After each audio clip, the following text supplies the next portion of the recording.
So I want to tell you the story of Khadija Williams. She actually was born and raised in a homeless shelter in Los Angeles. She lived there with her mother and her sister. And Khadija basically went to half of kindergarten. She missed first grade. She went to half of second grade. She went to third grade and to fourth grade. She missed fifth grade. She went to half of sixth grade. And seventh grade, she was bouncing around from shelter to shelter, so she didn't really go. And eighth grade, she went to half of eighth grade. When she got to high school, she was determined to actually stay in one school, in Jefferson High School in Los Angeles. That's what she decided. That meant that she had to get up at 4 a.m., the homeless shelter, take a series of buses to get to the school. She would stay there the entire time until she would get back home at night at 11 p.m. She did everything that she could. She did all the extracurricular activities that she could join, track and field, whether it was debate club, other after-school activities. You see, Khadija knew that she was smart. When she was in third and fourth grade, and she took those standardized tests, she actually tested in the 99th percentile, which is amazing for a kid with her background and her upbringing. And she also would try and, catch books and newspapers that people were throwing away. She would look in the garbage for newspapers, and she would read what she could. When she was at the homeless shelter, it's not easy to shower, so she'd always try and tidy herself up when she went to school, and so she wouldn't smell so much the way a lot of people in the homeless shelter smell. So she really tried to take care of herself. She also knew that she couldn't do this alone. So at high school, she sought out teachers and other mentors, and she joined programs like, Upward Bound and the South Central Scholars. She just glommed onto people, asking them to help her, and people did respond. So Khadija, it turns out, really worked very hard. She actually ended up she missed one whole year of high school, but just the same, she was able to study so well that she got nearly a 4.0, graduated number 4 of 300 students in her class, and she also scored the highest in all of her class on her SATs. We know how hard that is. And then people were encouraging her to apply to college, and of course she was going to apply to college.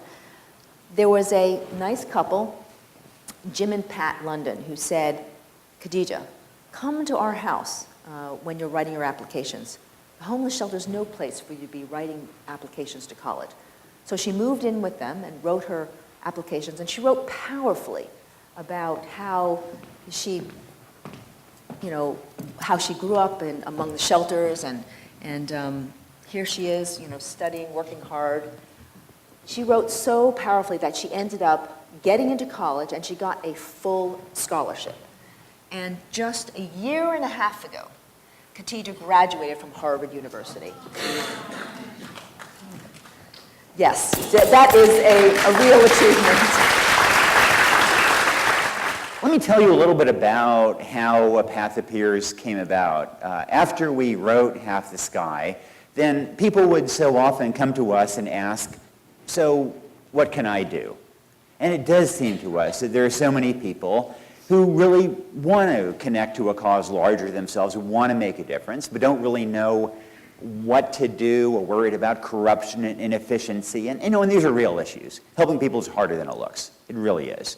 But it does seem to us that over time there are new platforms that enable us to have an impact, and new research. And it struck us, some of the stories we encountered of sometimes really simple interventions that really had an impact. One that we talk about right in the opening of the book involved a little girl who managed to make a difference. This is Rachel Beckwith, who on the spine of the book you can see a little picture of her. She was in Seattle, and she heard about how so many people around the world don't have access to clean water. Then she learned about the organization Charity Water. Do you know Charity Water? Yeah. So she decided she was going to donate her 9th birthday to Charity Water, and in lieu of birthday presents, asked for donations to Charity Water to help provide wells in Ethiopia. And she set a goal of raising $300. Then she was a little bit bummed out that in the end she only raised $220. A few weeks after that, she was in a very bad car accident in Seattle. She was in the hospital fighting for her life. People in the community, in the neighbors, people in her school, wanted desperately to show support for Rachel. They didn't know quite what to do, and they thought of that Charity Water birthday page that she had set up. They went to it, and they donated. The amount she'd raised surged past that $300 goal, surged past $1,000, past $5,000. As she's in the hospital, her parents are able to whisper to her, not knowing if she can understand or not, that she has set a new Charity Water birthday record by surpassing the one that Justin Bieber had previously set. It's pretty cool. In the end, though, Rachel didn't make it. She died in that hospital. And that made people want even more to commemorate the life of this girl who had tried to make a difference at age 9. And so they went back to her page. And word spread through social media about Rachel's last fundraiser. And in the end, it raised $1.2 million. Enough for water in Ethiopia for 37,000 people. And we saw her mom in Seattle recently, and obviously there's nothing that can solve the pain of losing your 9-year-old daughter. But her mom said that the tragedy of losing Rachel was above all just an exercise in this randomness, the frustration of just how incredibly random life seemed. And she was able to go, the mom was able to go and visit the wells that Rachel had been dug in Rachel's name in Ethiopia. This is one of these markers that was put at those wells. And it seemed a way not only of commemorating her daughter's life, but also providing a certain measure of meaning to an event that had seemed so otherwise frustratingly random. And I do think that in a larger sense, that's what these kind of things that Sheryl and I were talking about are about, injecting a certain amount of meaning and purpose in busy, hectic lives that otherwise do sometimes feel frustratingly random. The real gap here is less the wherewithal and the knowledge, and rather something of sort of an empathy gap. When we write about these issues, I'm always struck by the degree to which those who have made it sometimes blame poverty on the poor. And they look themselves in the mirror and see success and tend to see poverty not just as an economic failing, but it's kind of a moral failing on the part who haven't made it. Susan Fiske at Princeton University did these fascinating brain scans of successful people looking at images of people who were homeless or manifestly poor, and found that successful people, when they look at these images, they process those images in their brains as if they were looking not at people, but at things. And that's kind of the ultimate measure of an empathy Also, the gap. other thing And the is result media. Using media effectively to get this message across. Apparently ISIS is very good at using media. And so we might want to think about it. Maybe Nick has an idea?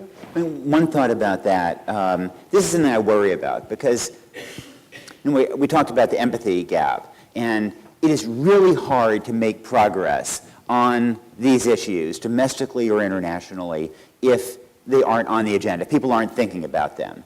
And traditionally, I think we in the news media, frankly, haven't done a great job of highlighting disadvantage, again, either domestically or abroad. But if you think we've done a lousy job in the last 15 years, I fear just wait for the next 15. Television in particular has basically dropped the ball on covering the world, except for, a particular catastrophe here or there. But if you look at cable news, it's essentially about, the business model of putting a Democrat and a Republican in a studio together and having them yell at each other, because that's kind of a proven formula that works. One of the things that I found most dispiriting as a journalist, as somebody who really, believes in our role as journalists, was that the Bill and Melinda Gates Foundation a few years ago decided that to draw more attention to global needs, they would bribe ABC News to cover them. It wasn't called a bribe; it was called a grant. But you get the point.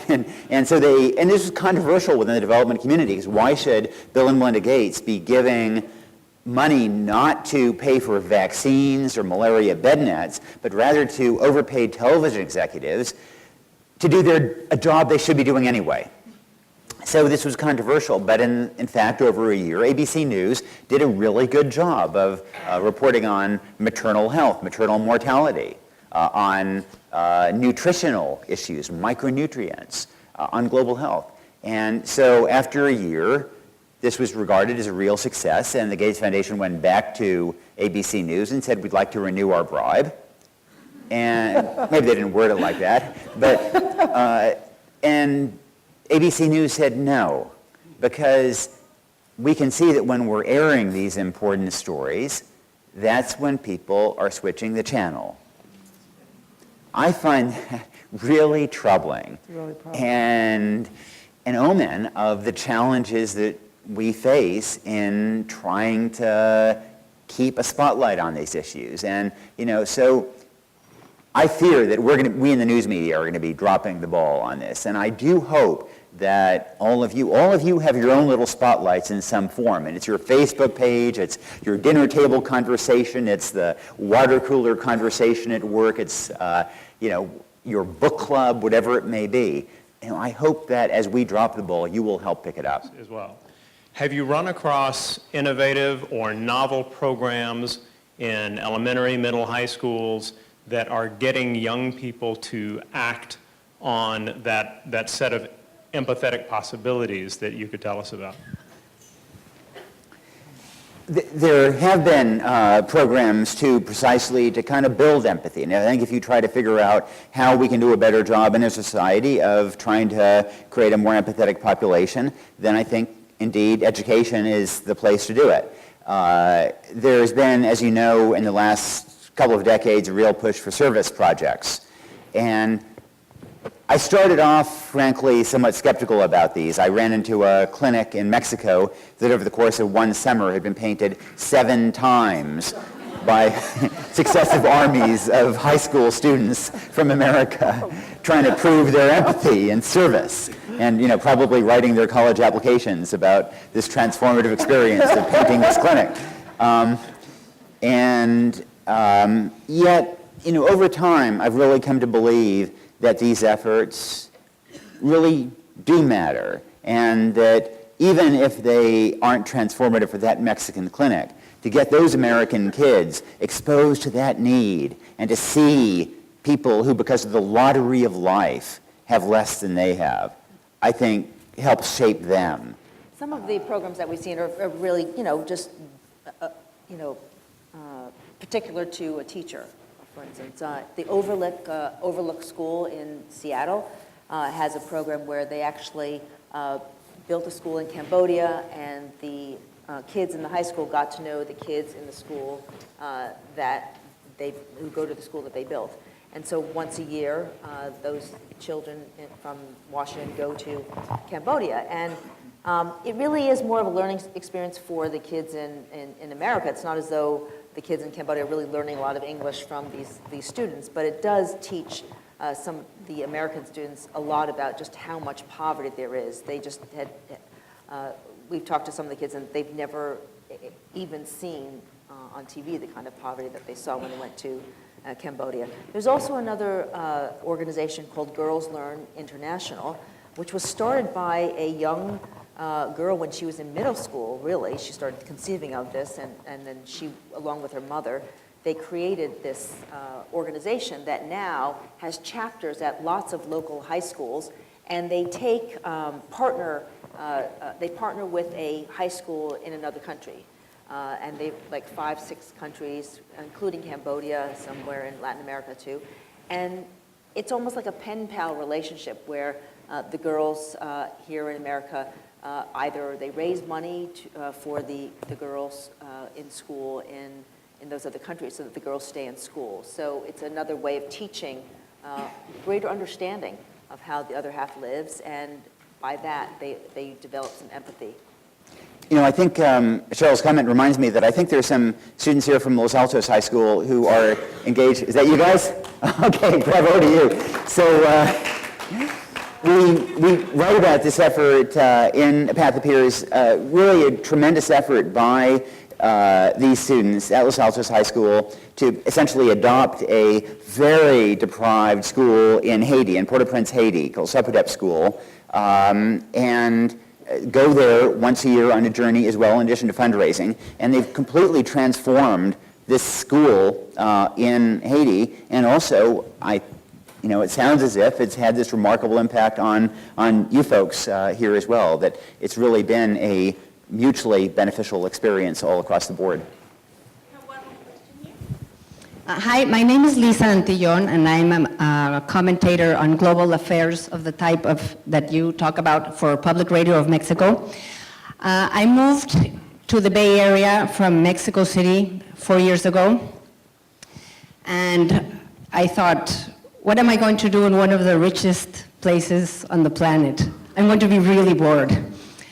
So then, nearly $10 billion was raised by NGOs to go towards earthquake relief, but when you go to Haiti, there are still, 60,000 plus tent communities where people are living in tarps, and the only aid they've received is a tarp to put over their tent that says USAID and nothing more.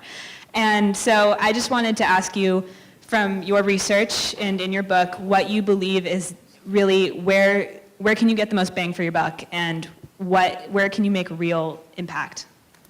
Before he answers, I just want to say This is our teacher, Seth Donnelly. it's here. We found in doing the work, we've gone to Haiti, that's okay, we've gone to Haiti 9 times with student groups, and ever since the earthquake, and we found, going back to the first question, that when you have a long-term relationship, like we know Ray Adol, and on her behalf we wanted to thank you for bringing more attention to the work of her work and Sopodep's work in Haiti, because those are the true grassroots people that often aren't acknowledged or we don't know about. So we know when we raise money for her and for her projects, it goes right to where it needs to go.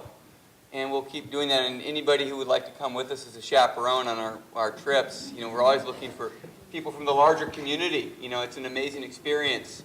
But I think Yael's question is really, you do see so much misdirected aid. Right. Well, but isn't that what's in this book? It's actually evidence-based philanthropy. So the recommendations that they have in this book are ones that they have carefully researched and recommended. It's not just, random things that have been picked up in other places. So, Nick, you want? Yeah, I would just add to that, Haiti, I think, is a good example of where you had some money that has often been stunningly ineffective. After the earthquake, one of the things that struck us was sanitation was a huge issue, and so America donated a bunch of porta potty toilets and donated them and shipped them there, which was great, but then there was no method of cleaning them. And it turned out that there was a Haitian company that had these machines that were necessary to clean these porta potties, and they charged, I think it was $45 a day to drain them and clean them. And that was up to the Haitian government to pay.